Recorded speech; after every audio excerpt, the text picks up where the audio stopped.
pour le dernier grand point, les enjeux de l'inconscient, nous avons deux petits sous-points, à savoir les inconvénients et les avantages de l'inconscient.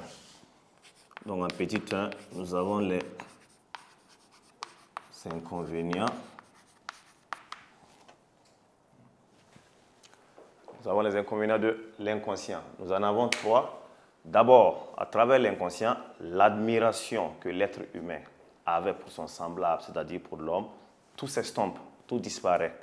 Quand on sait que les actes qu'il pose ne sont pas à chaque fois dirigés par sa conscience. Deuxièmement, on se rend compte que l'être humain qui se croyait déçu de l'animal n'est pas aussi élevé que ça, puisqu'il a toujours certaines pulsions qui le ramènent encore au rang des animaux.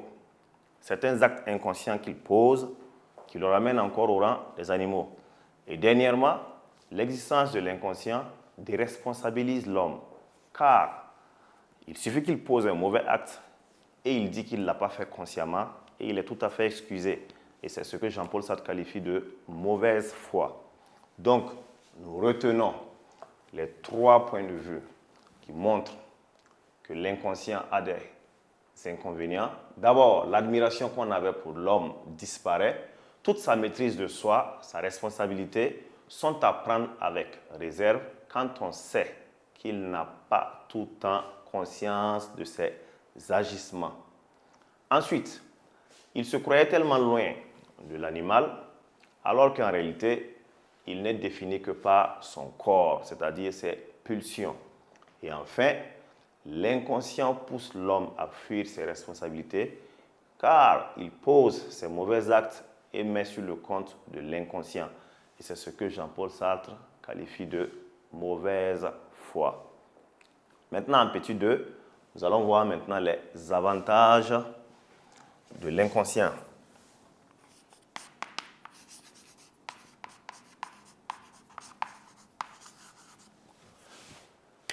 Comme avantage de l'inconscient, nous pouvons dire que grâce à l'inconscient, nous avons une parfaite connaissance de la vie de l'homme. On réalise que dans son psychisme, il n'y a pas que la conscience qui dirige, mais l'inconscient. Une étude scientifique même tente de prouver que 3/4 des actions que l'homme pose au cours de sa journée sont des actions inconscientes. Conduire la moto, la voiture, marcher, on le fait sans emprise de notre conscience, parce qu'on a l'habitude de le faire. Ensuite, nous notons que l'inconscient joue un rôle important dans la compréhension de la vie de l'enfant et de l'adolescent. La délinquance, la frustration que nous subissons explique souvent ce que nous avons vécu au cours de notre vie. Et ce que nous avons vécu se trouve dans notre inconscient. Donc, grâce aux études qu'on peut mener sur l'inconscient, on peut découvrir d'où est-ce que ces frustrations ou d'où est-ce que ces mauvais comportements de délinquance ou ces bons comportements sortent. Et c'est dans ce sens que le poète anglais William Wordsworth disait que l'enfant est le père de l'homme, pour montrer que tout ce que nous avons vécu dans notre enfance constitueront l'adulte que nous serons un jour. Si vous êtes issu d'une famille de violents, où le père est violent envers la mère, depuis que vous êtes petit, vous observez ça, il y a de fortes chances qu'un jour, que vous également, vous soyez violent.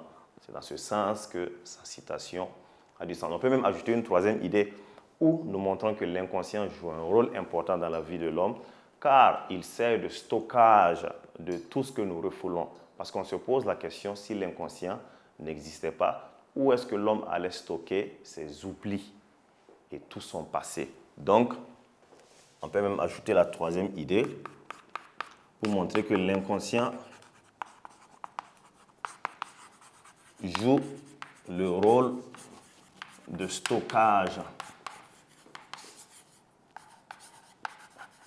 de nos oublis.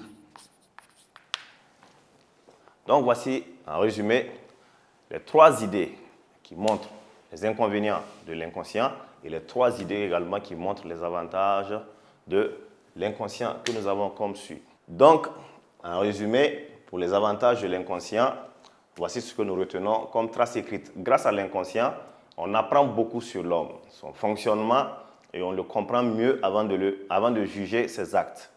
Deuxième idée, on a aussi compris que l'inconscient joue un rôle capital dans la compréhension de l'enfance et de la vie d'adulte de l'homme.